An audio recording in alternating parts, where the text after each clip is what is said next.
make it there and can make it back. Salutations and shit, folks. Welcome back to another episode of your favorite travel podcast, Travel and Shit, where I, your host, D. Carrie, along with my co-host, Binksy. If you're watching on the Instagrams, you can see the cutest, absolute cutest dog who happens to be 15. 15 fucking years, y'all. I've had this dog for 15 years. I'm so proud that she has chosen me. But yeah, your host, D. Carrie, having an experiential conversation about the nuanced ways that travel intersects with regular life. And it looked like she wanted to say something. All right, folks. Well, welcome to another episode. I just wanted everybody to be able to say hi, Binksy, and let her say thank you for all of the birthday wishes and love that she got from all of her internet cousins and the such on the social medias. She says thank you, and she is being so cute on cam. Oh, my little puppy. But I'm going to be more distracted than she is going to be, so we're going to let her be on her way. She just wants to say hi. Go on, baby. Go on to daddy. So, welcome to another episode of Travel and Shit. Happy to have you here, and thank you for indulging and letting the puppy girl say hi. This is going to be an interesting episode. So, I recently came across an article in the Times. It was aired. It was published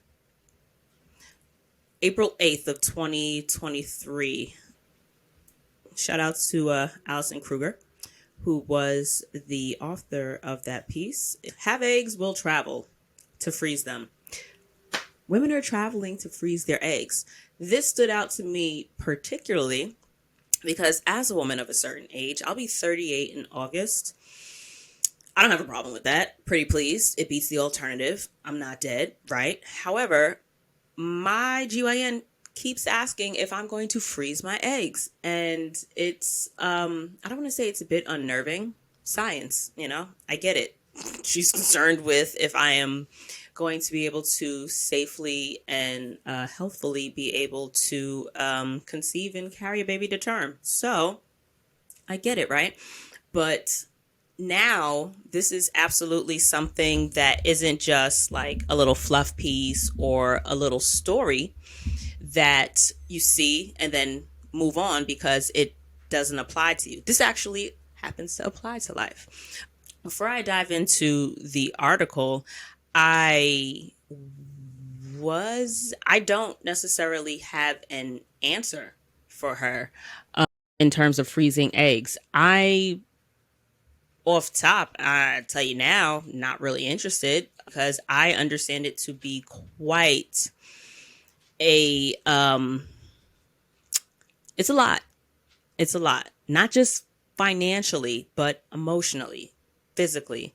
I have a coworker who was pretty candid with me, and she was telling me about her and her husband's attempts at in vitro, and I have a couple of friends who have had difficulties conceiving, and these are friends that are my age.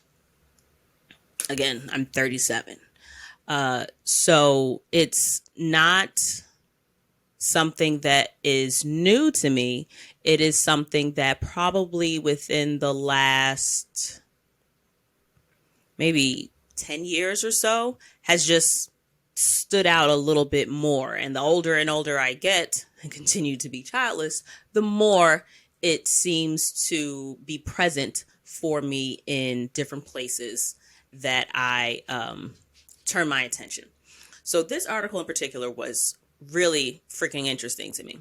So, few stats, not even just a few stats. Let's just start with the shit is fucking expensive. In the United States, the entire process, and this is from the Times article, there'll be a link to the article in the show notes. That can be found on the website, travelshippodcast.com. This is episode 231. So you can just search episode 231 and it'll bring you to all the show notes. travelshippodcast.com.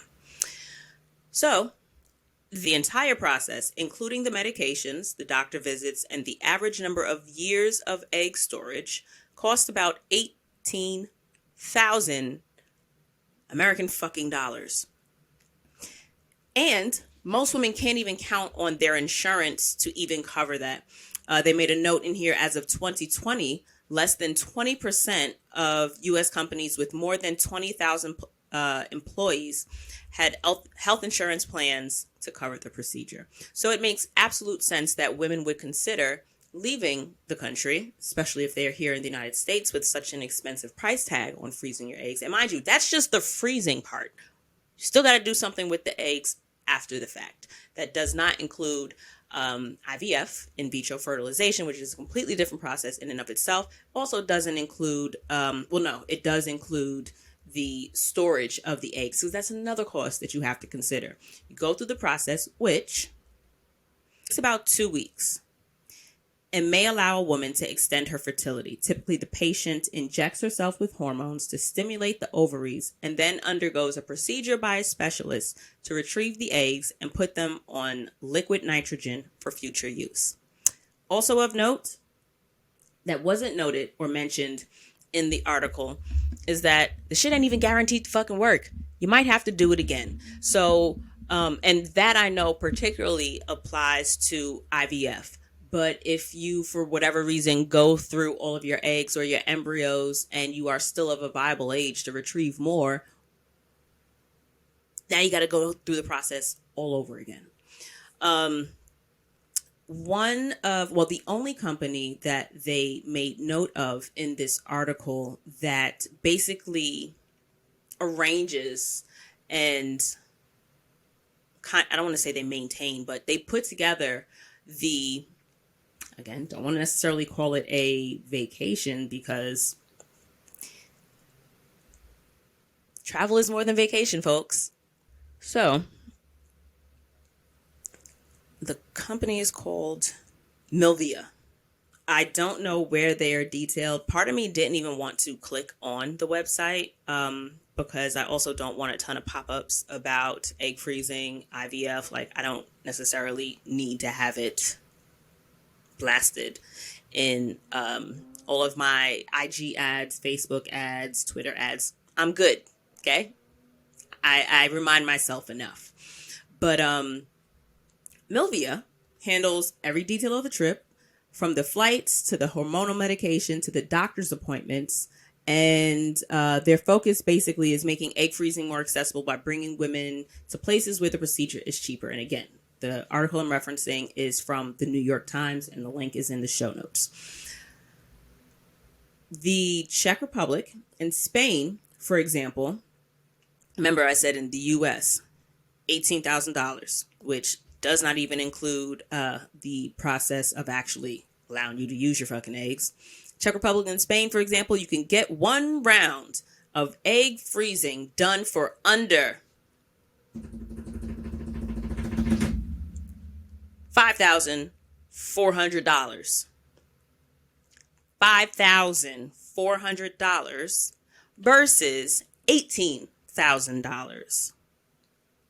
It's kind of like, well, not even kind of like, this is medical tourism, but it is not teeth whitening or, getting veneers done. It's not getting, a lot of people consider just like BBLs, liposuction. Like when people think of going to another country for some type of medical procedure, I feel as if a large portion of the demographic immediately goes to body modifications. But there are tons of other procedures that people are availing themselves to in other countries.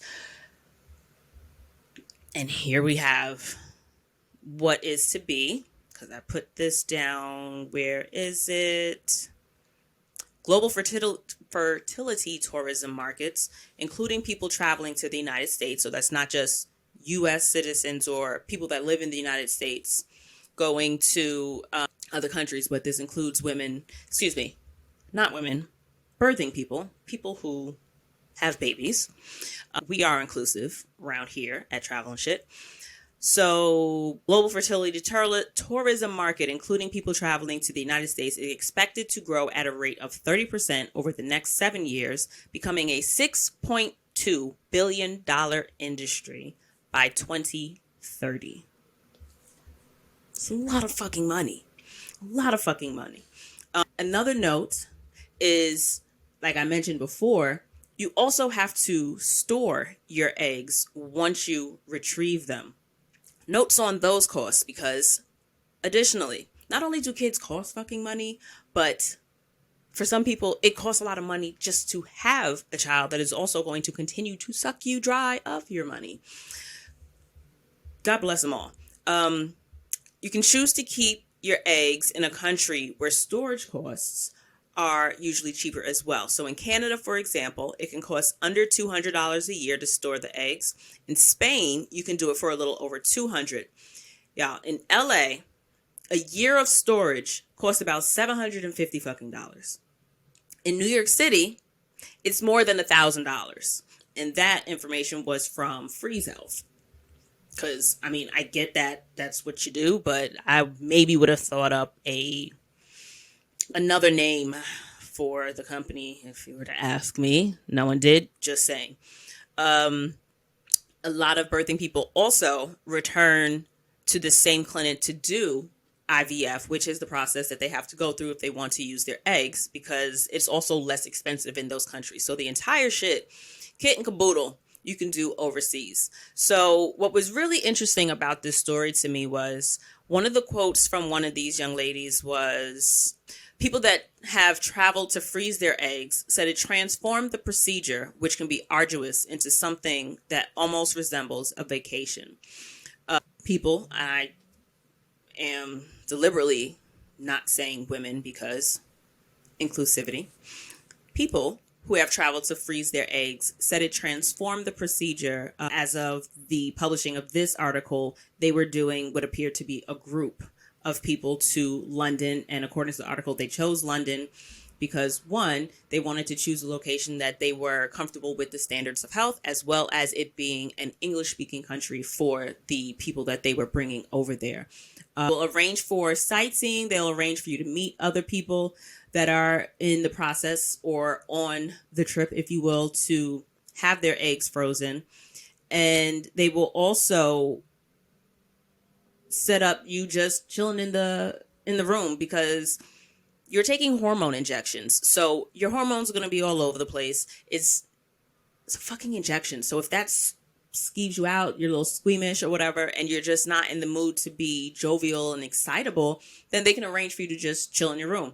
You have the option of going out and exploring another destination, as opposed to, just being in your head about what the procedure actually is, as opposed to being in your head and focusing on the stress that you've already kind of sat with in the planning all of this, in the making the decision to do this, in the prepping yourself emotionally, physically, and financially to have a child, or to attempt to have a child. And then also the consideration that you're going through all this right now just to now have, not just to now have a future issue, but you're just freezing your eggs. You're not even going through the process of trying to get pregnant immediately. You're not going, like, you freeze your eggs because you don't necessarily want to be pregnant now. People freeze their eggs for a myriad of reasons. There's a ton of different reasons, and everybody's reason is their own reason. However, you're not going to freeze your eggs to then try to get pregnant immediately. Now, if you are, for whatever reason, unable to carry your own baby to term, and you are considering having a surrogate, or if you are considering whatever other birthing plans there may be, I can't say that that's what my course of study covered when I got my degree.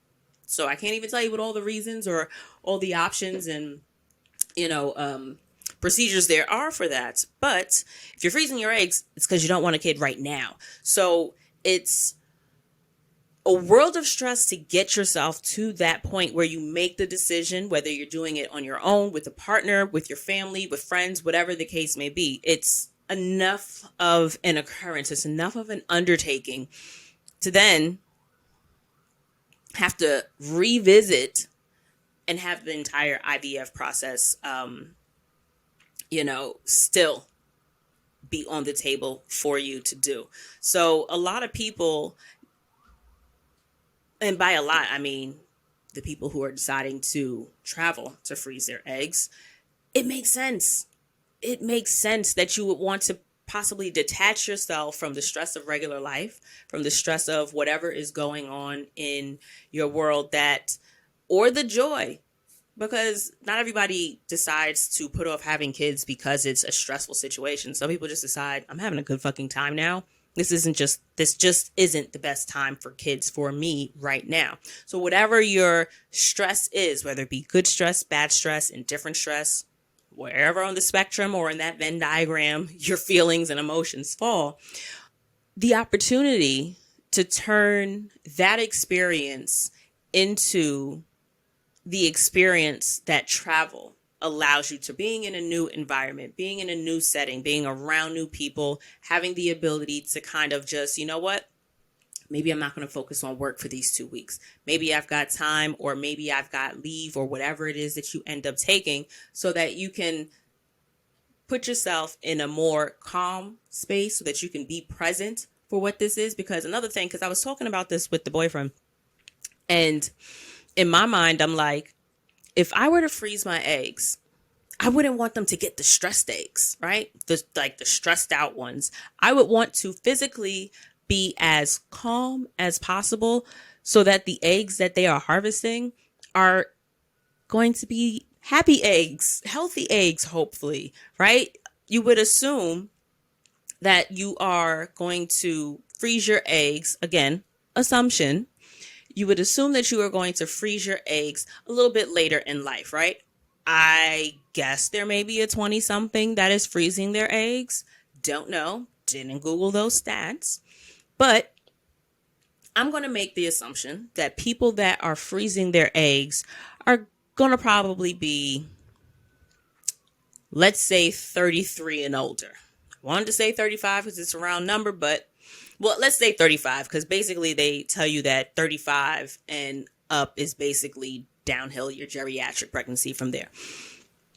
So let's just assume that the people that are freezing their eggs are 35 and better. So I was talking to my partner and I was saying, if I were to freeze my eggs, I would want to be as calm and as stress-free as I possibly could be.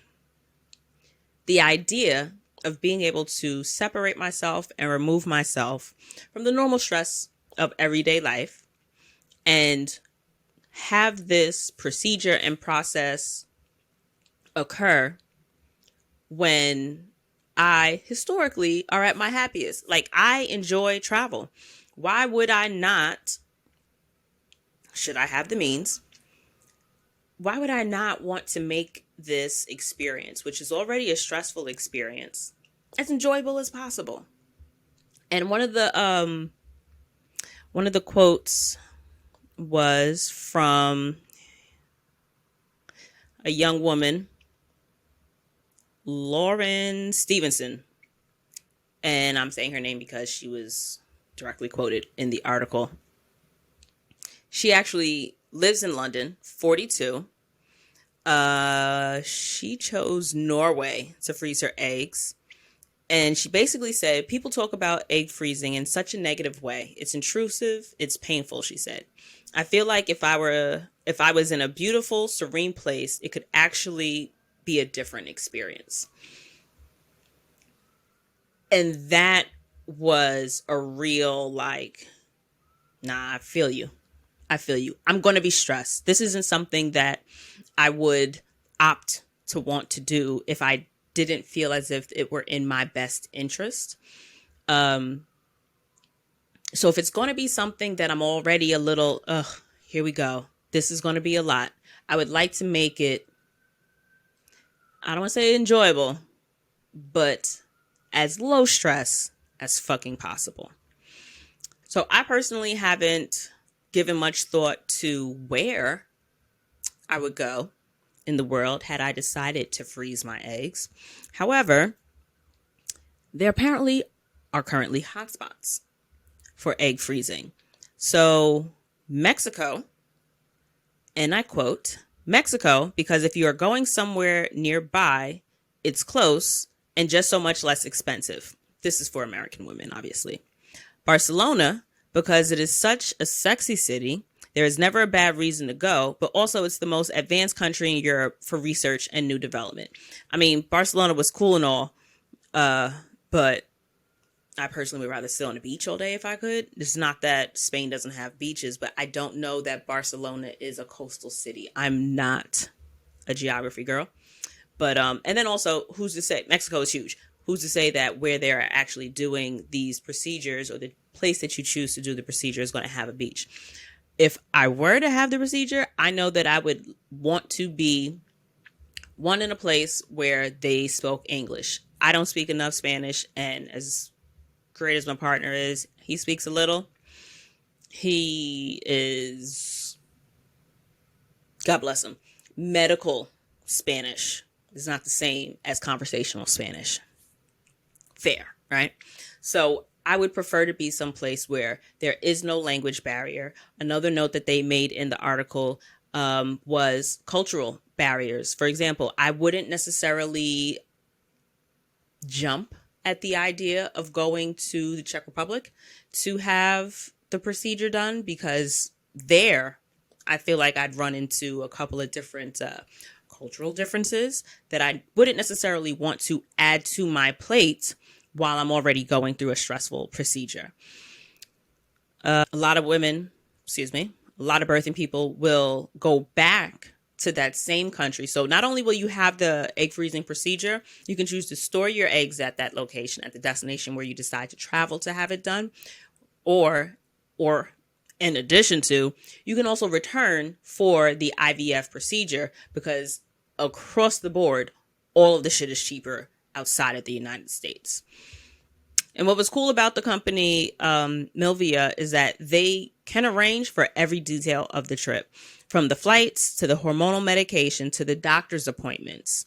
They really do their best to make it more accessible for more birthing people. And they are doing and it appears that they do group trips. So they are looking at Britain for some of the reasons that I mentioned before. No real culture shock. English is spoken there. And they have roundabout $7,000 in Britain is what's listed as the cost, but they haven't finalized their price, and they would like to keep it under $10,000. I really want to dig around and do a little checking. But again, I'm telling you, at this point right now, I do not want those pop-ups. I would have to do when you search the internet, not in restricted mode, but private mode where they don't save your cookies and stuff. But what is quite curious to me is this article came across my my screen, if you will, right in the middle of Black Maternal Health Week. Didn't know that it was a thing. It is, as of this year, it is from April 11th to April 17th. Shout out to the homie Kim, Beauty and the Bump. She is a beauty and mommy blogger.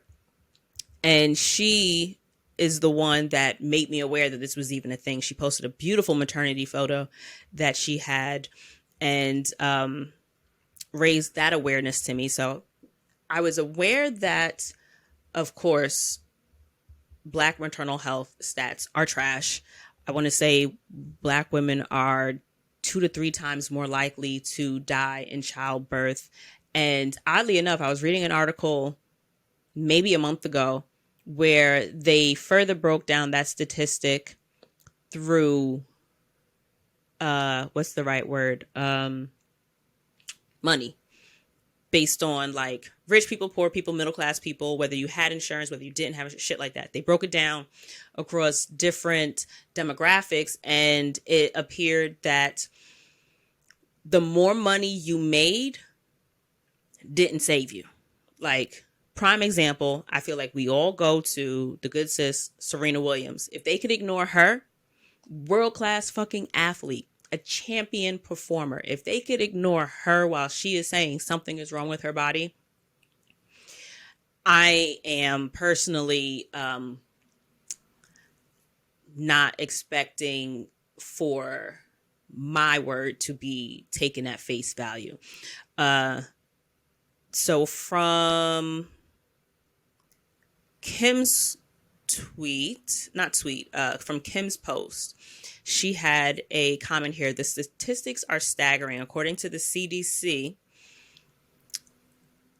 Black women are 3 to 4 times more likely to die from pregnancy-related causes than white women. And for every Black woman who dies, dozens more experience life-threatening complications that could have been prevented with better care. Another quote from a separate article that will also be in the show notes. I want to say this one was a Forbes article, and this was from February 20th of this year. That article had a quote here. According to the CDC, each year in the United States, about 700 women die during pregnancy. In the United States, first world country, very developed. 700 women are still dying during pregnancy or during the year after delivery. Each year, around 50,000 women have unexpected labor and delivery outcomes with serious short or long-term health consequences. Even more disheartening, 2 in 3 pregnancy-related deaths are preventable. As if these statistics are not alarming enough, especially in a country that prides itself in exceptionalism, Black women are 3 times more likely to die from a pregnancy-related cause than white women. That said, it is critical to keep in mind that many of the unique risks Black expectant people, won't say mothers, face are not the result of carelessness or a lack of concern about the health. It is due to structural racism, which causes Black women to experience various disparities such as pre-existing chronic health conditions, wider gaps in pay than both white men and women, and racially discriminatory treatment within the healthcare system. Overall, Black women face risks to their health from discrimination, both from health professionals who do not take their concerns seriously and from biological wear and tear caused by chronic stress. Thank you, Forbes. Thank you. So, the idea of traveling for medical tourism that happens to be freezing your eggs on the table. I personally would. If I had the ability to have that much time off of work in one shot, if I could get 2 weeks off of work in one sitting, and I were in the market to freeze my eggs, I mean, I'm not in the market, but I'm also not in the market to freeze my eggs. But, I mean, if I'm going to do it, I personally would like to remove myself from the normalcy of my everyday and have the procedure and take care of the process away from home. I personally look at it as I don't want reminders of that stressful time around the house, if that makes sense, right? I would rather have this done away from my everyday life so that during that process, I don't encounter things or encounter experiences that later become triggers. So this is going to be stressful. You're pumped full of hormones. It sucks.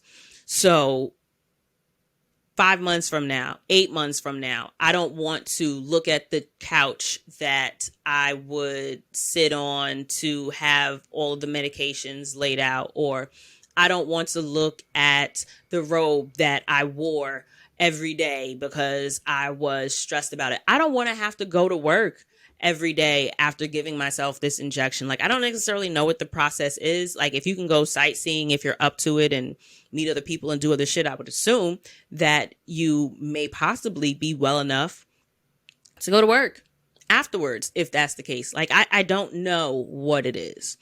And if that is the case, I want to separate myself from that as much as possible so that when I am now back in regular life, I don't have constant reminders of the process of freezing the eggs and what that stress is assumed to be like.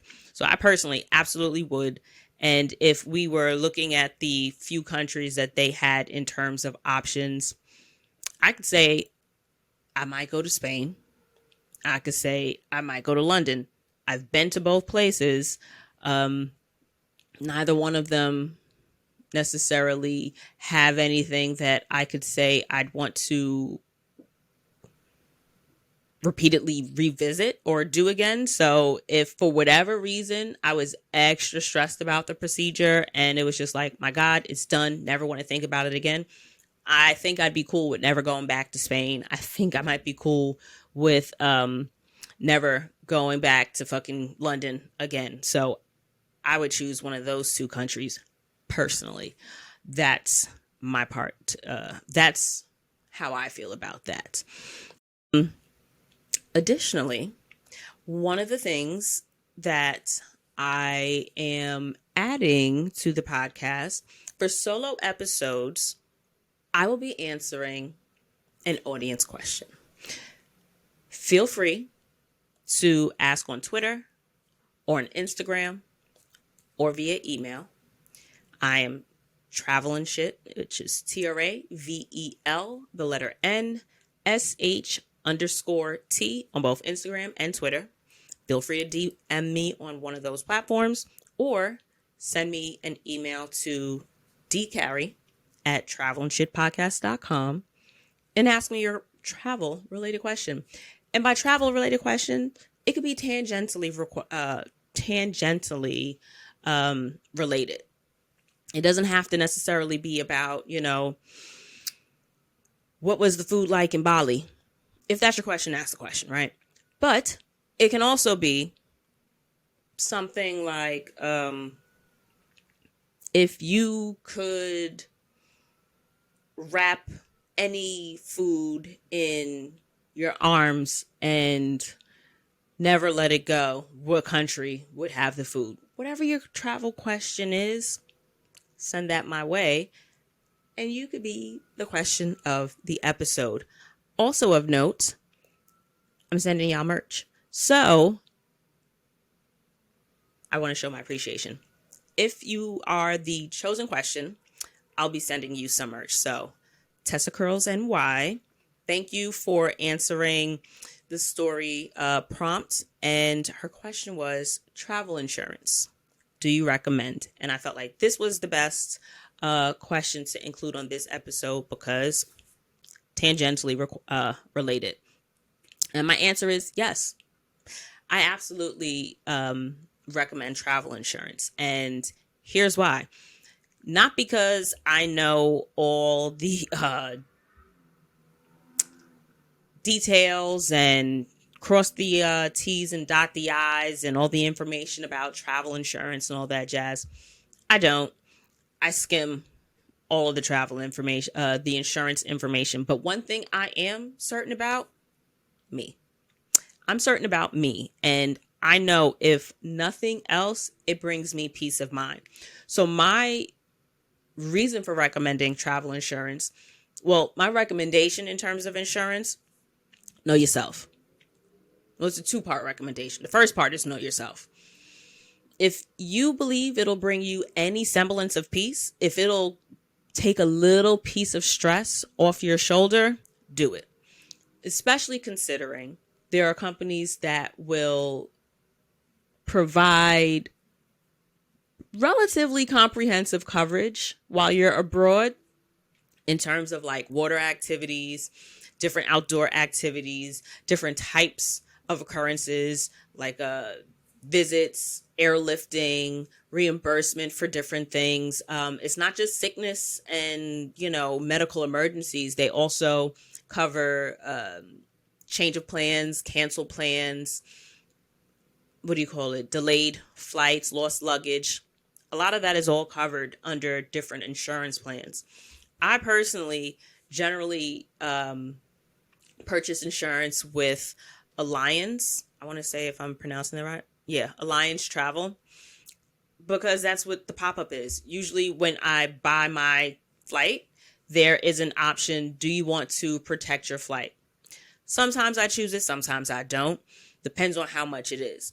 But if I have the slightest inkling in the back of my head whether or not I'm going to be able to make this trip, or damn, if X, Y, and Z happens, shit, COVID ain't go nowhere. It may not pop out as frequently as it used to, but it hasn't gone anywhere. If I get fucking COVID again, I don't want to now be out of a trip because I didn't spend $40 to protect the trip.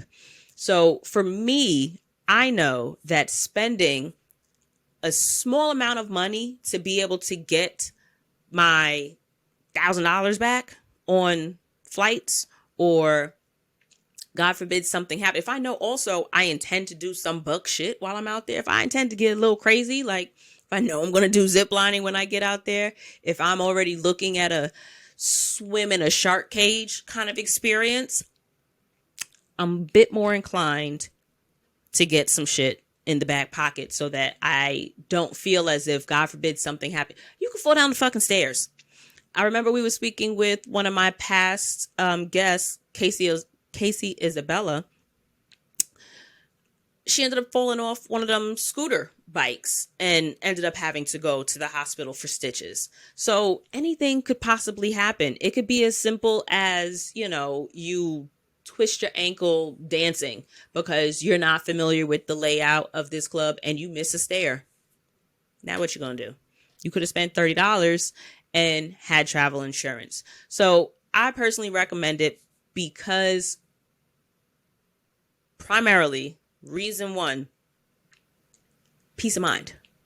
It brings me peace to know that I have something in my back pocket that will protect me should I need a little help in terms of getting my ass off this island or out of this country and back to the US. Or I'll have something that protects just in this area so that I can be taken care of, and then I can make my way back home for further care or more comprehensive care.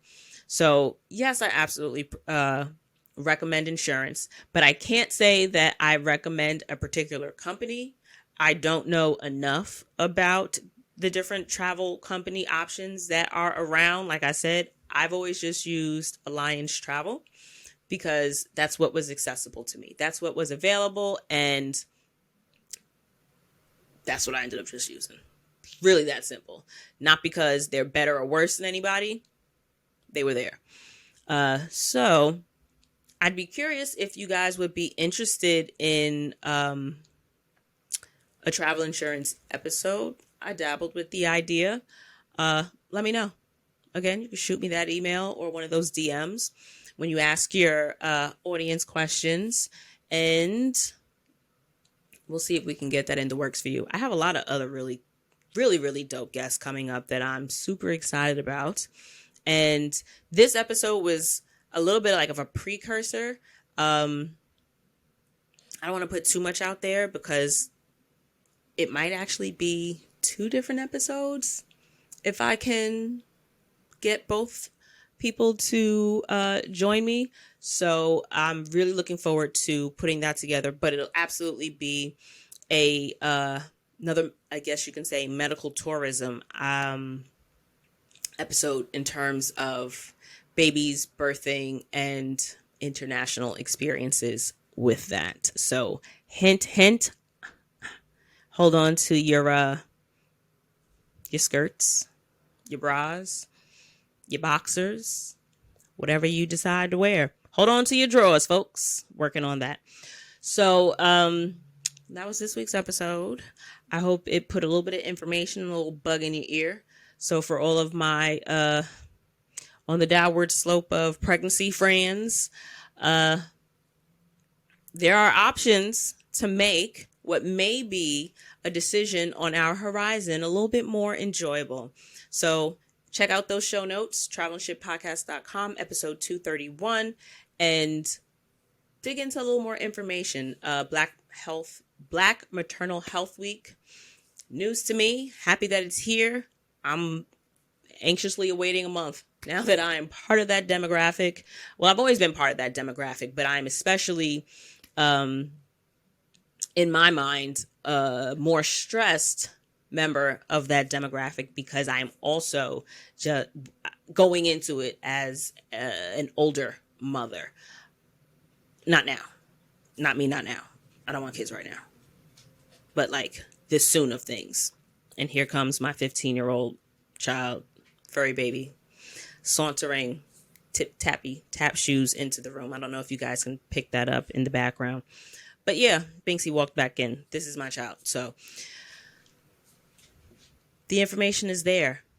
Totally blew my mind that this was even a thing. It never even crossed my mind prior. So I'm hoping that this puts the bug in your ear and gives you something that you can look into if it is on the docket of things that you may be considering. All right, y'all. That's it. I'll see y'all next week. Bye.